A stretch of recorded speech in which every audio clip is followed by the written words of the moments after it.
நித்யானந்தம். நிறைய கேள்விகள் நம்முடைய பாஸ்கரன் சார்கிட்ட கேட்டேன், நீங்கள் சொல்லுங்கள். டிடி சார் வெயிட் பண்ணுறாரு. மாணவர்களுடைய கல்வி எந்த விதத்திலும் தடைப்பட்டு விடக்கூடாது. ஆசிரியர்களுடைய வருமானம் எந்த விதத்திலும் தடைப்பட்டு விடக்கூடாது. எனவே கல்வித்துறையை நாம் எப்படி செம்மையாக நடத்த வேண்டும் என்ற கவலையிலே இன்றைக்கு வி.கே. சசிகலா அம்மையார் அவர்கள் ஒரு அறிக்கை விட்டிருக்கின்றார்கள். அழகா அவருடைய ஆதங்கம், அவருடைய கவலை அத்தனையுமே மதிக்க வேண்டியவை தான். ஆனாலும் இந்த பொய்யாமொழி அவர்கள் சொல்லியிருக்கக்கூடிய கருத்து முற்றிலும் பொய்யான கருத்து என்பதற்கான பல ஆதாரங்கள் இருக்கு. அவர் பேர் என்ன? அன்பில் பொய்யாமொழி. பொய் சொல்லுவார். ஆமாம், பல நீங்கள் தான் பொய்யாமொழின்ட்டு தானே ஆரம்பிக்கிறீங்க. ஆமாம், அதனால தான் பொய்யாமொழிங்கிறது பொய்யிலே பிழைக்கின்ற மொழியாக இருக்கிறது. அப்படியா? ஆமாம். அப்படி சொன்னால் தமிழ் நினச்சிக்காதீங்க, அவரோட பேர். சொல்லுங்க ஐயா. அதனால் இந்த ஆண்டு வர வேண்டிய முதல் தவணை 573 ரூபா வரணும் அப்படின்னு சசிகலா அம்மையார் சொல்லியிருக்காங்க. கரெக்ட். கடந்த ஆண்டு வர வேண்டிய 249 கோடி ரூபாய், 822 கோடி வரணும் அப்படின்னு சொல்கிறாங்க, பேலன்ஸ் அமௌண்ட். இப்போ இந்த நிதி எதன் அடிப்படையிலே 2018 முதல் கொடுக்கப்படுகிறது என்று சொன்னால், சரி சரி சரி, இந்த நிதி கொடுக்கப்படுவது சர்வ சிக்ஷா அபியான், ஆமாம், இந்த ஒரு தலைப்பில் தான் கொடுக்குறாங்க. எஸ்எஸ்சி. ஆமாம்.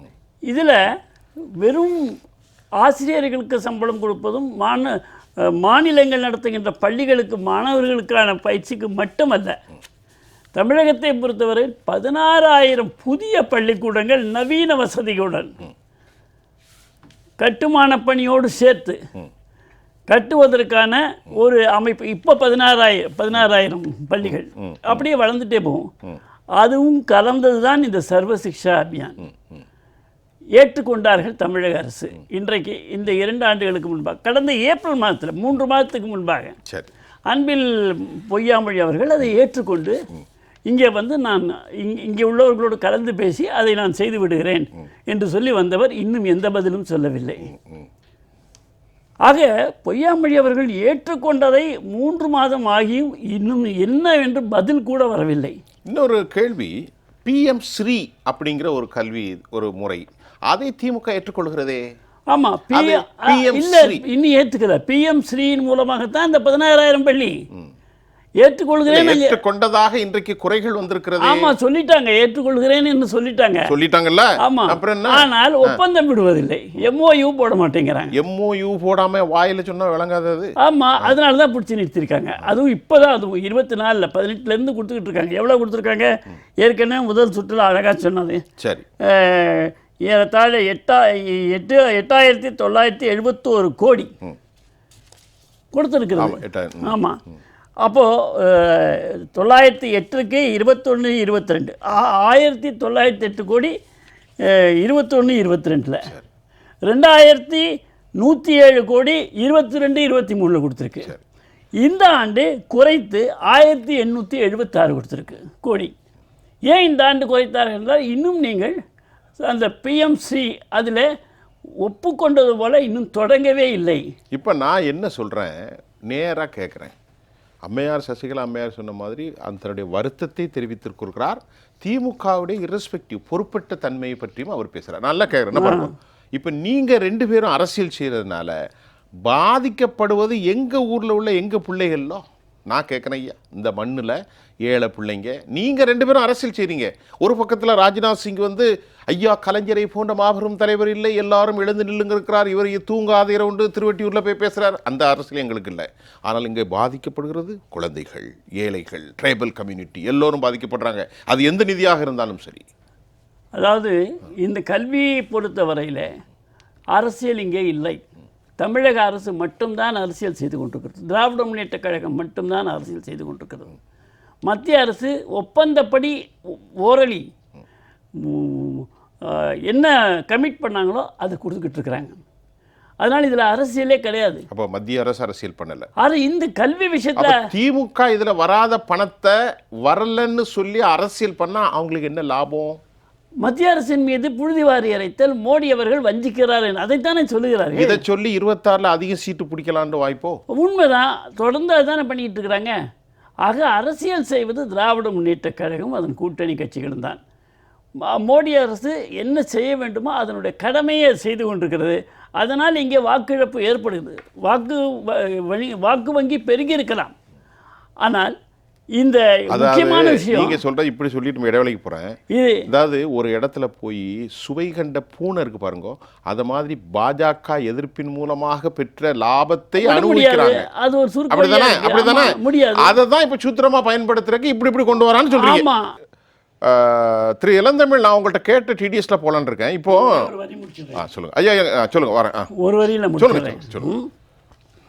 இப்போ இந்த கல்வி அமைச்சர், தமிழக கல்வி அமைச்சர் சொல்லுகின்ற காரணம், மத்திய அரசுக்கு இந்த பிஎம்சி இந்த கட்டடங்களோ அதற்கான கல்வி வசதிகளோ அதுக்கான நிதியை பெறுவதற்கு ஏன் மறுக்கிறார்கள் என்று சொன்னால், இந்த புதிய கல்வி திட்டம் அதில் வருகிறது, அதில் மும்மொழி திட்டம் இருக்கிறது. மும்மொழி திட்டம் திராவிட இயக்கங்களுடைய இன்ஹெரிட்டன்ஸ், உள்ளார்ந்த குணாதிசயங்கள் வரக்கூடாது தமிழ்நாட்டில் அப்படின்னு அதுதான் காரணம் சொல்கிறாங்க. நான் என்ன கேட்குறேன், திராவிட இயக்கம் மும்மொழி திட்டம் கூடாது என்பதில் என்ன பொருள் இருக்கிறது தான். ஹிந்தி எதிர்த்தார்கள். ஹிந்தி எதிர்த்து தான் திராவிட முன்னேற்ற ஐயா, ஹிந்தி ஒரு மொழி, தீண்டத்தகாத மொழி அல்ல. நல்ல கவனியம். ஹிந்தி ஒரு அரக்கி, ஒரு லம்பாடி மொழி. அது லம்பாடி அரக்கிங்கிறது வேற இல்ல. ஆனால் விருப்பமாக நான் படிக்கிறேன், நீ படிச்சுதான் ஆகணுங்கிறது பிரச்சனை.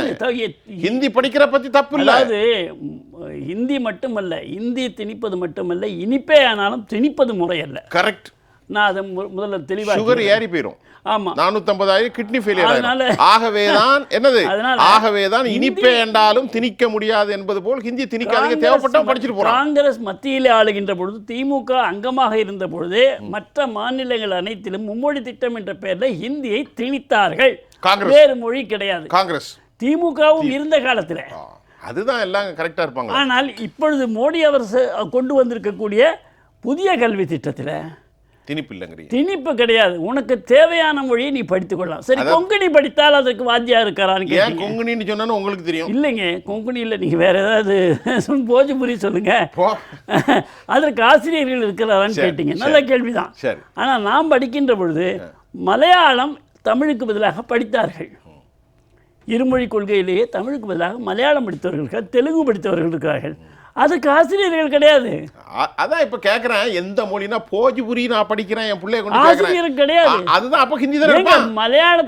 மலையாளத்துக்கும் தெலுங்குக்கும் இரண்டாவது மொழியாக இருக்கின்ற பொழுது இல்லைங்க, 2 மொழி படிச்சுதான் ஆகணும். அப்போ மலையாளத்துக்கும் தெலுங்குக்கும் ஆசிரியர்கள் கிடையாது. அப்போ எப்படி படிப்பாங்கன்னா, அவர்களுடைய சொந்த ஏற்பாடுகளை செய்து கொள்ள வேண்டும் என்ற உறுதிமொழியை வாங்கி அவர்களுக்கு அங்கே விளக்கமா பேசுவோம். இப்போ கொங்கணியோ போஜ்புரியோ படிக்கணும்னா அது நீங்க வாத்தியாரை வச்சு படிக்கணும், அனுமதி உண்டுன்னு சொல்லணும். எந்த மொழியும் படிப்பதற்கு அனுமதி உண்டு. 2 மொழின்னு முடிவு செய்வதற்கு சம்பளத்தை நேஷனல் எஜுகேஷன்ல கவர்மெண்ட் கொடுக்காது. அவங்க வேணும்னு படிக்க மொழி அது, அதனால அவங்க அது கொடுத்துக்குவாங்க. இப்ப சொல்றாங்க பாத்தீங்களா, நான் படிக்க வைக்கிறேன், ஹிந்தி படிச்சா அரசாங்கம் சம்பளம் கொடுக்கும், ஆமா, போஜ்புரி என் புள்ள படிக்கணும்னா நான் கொடுக்கணும். ஹிந்தி பள்ளிக்கூடத்துல அப்படி சொல்றாரு அவரு. புதிய கல்வி என்ன சொல்றது, 3வது மொழிக்கான ஆசிரியர்கள் நியமிக்க போது அந்த ஆசிரியர்களுக்கான ஊதியத்தையும் அரசு வழங்குகிறது. குறைந்தபட்ச மாணவர் எண்ணிக்கை வேண்டும். ஒரே ஒருவருக்காக. அதுதான் கேக்குறேன். குறைந்தபட்ச மாணவர் குறைந்தபட்ச மாணவர் இருக்க மாட்டார். ஒரே ஒரு பிள்ளை போஜ்புரி படிக்க வேண்டும் என்று கொங்கணி படிக்கும் சொல்லும்போது அடுத்த ஆப்ஷன் ஹிந்தி படிப்பதற்கு தான் நிறைய பிள்ளைகள் வந்துரும். ஒரே ஒரு விளக்கம் மட்டும் சொல்றேன். மலையாளம் படிக்கக்கூடிய மாணவர்கள் அதிகம் இருப்பார்கள். அதுக்கு வாத்தியார் உண்டு. ஏன்னா மினிமம் ரெக்வயர்மெண்ட் வேணும் ஒரு வாத்தியாருக்கு. அரசு செய்யவில்லை என்று சொல்வதில் நாம் அச்சப்பட வேண்டிய அவசியமே கிடையாது. அச்சமெல்லாம் இல்லை, அது இல்லை, எனக்கு வேண்டாம். இப்போ பழங்குடியினர் வாழக்கூடிய பகுதியில் ஏகலவ்யா கல்வி இருக்குது, கேந்திரிய வித்யாலயா இருக்குது. இதில் மலைவாழ் மக்கள் அவங்க படிக்கிறாங்க. ஏகலவ்யாவில் மும்மொழி படிக்கிறாங்க. மலைவாழ் மக்கள் மும்மொழி படிக்கிறாங்க தமிழ்நாட்டில். அதை நம்ம தெரிஞ்சுக்கணும் முதல்ல. அதே மாதிரி கேந்திரிய வித்யாலயாவை யாரும் அரசாங்கம் வற்புறுத்தி சேர்க்கலை. பெற்றோர்களே போய் சேர்க்குறாங்க கேந்திரிய வித்யாலயில். அது கேள்வி இல்லையே, அங்கே மும்மொழி ஹிந்தி உண்டு, படிக்கலாமே. ஆமாம், அதுதானே கேள்வி. நீ அதனால் அதே மாதிரி நான் ஏற்கனவே சொன்ன மாதிரி மலைவாழ் பகுதியிலேருந்து பழங்குடியினர் மும்மொழியை படிக்கிறாங்க. அப்படி இருக்கும்போது உங்களுக்கு கொள்கை இப்படி இருக்குது, அதனால் இப்படி தான் பண்ணுவோம், அண்ணா காலத்துலேருந்து இப்படி தான் பண்ணுவோம் அப்படின்னு சொன்னால் மொழிகள் படிப்பதில் என்ன தவறு இருக்கிறது? பல நாடுகளிலே தாய்மொழியிலே தான் உயர்கல்வியே சொல்லியிருக்கிறாங்க. இங்கே ஆங்கிலத்தை திணிக்கிறோமே, ஆங்கிலத்தில் தான் பள்ளி படிப்பும் உயர்நிலை பள்ளியும் பொறியியல் போன்ற பட்டப்படிப்புகளும் ஆங்கிலத்தில் தான் படித்தாக வேண்டும். ஒரு விஷயம் நம்ம யதார்த்தத்தை பேசுவோம். ஹிந்தி படிக்க வேண்டுமென்றால் இன்னைக்கு ஹிந்தி பிரச்சார சபா இருக்கிறது, டி நகரில் போய் நான் படிச்சுக்கிடுவேன். நல்லா கவனிங்க, ஆங்கிலம் படிப்பது என்பது ஆங்கிலத்தை புனிதம் என்று மெக்காலேக்கு கொடுக்குற அந்தஸ்து அல்ல.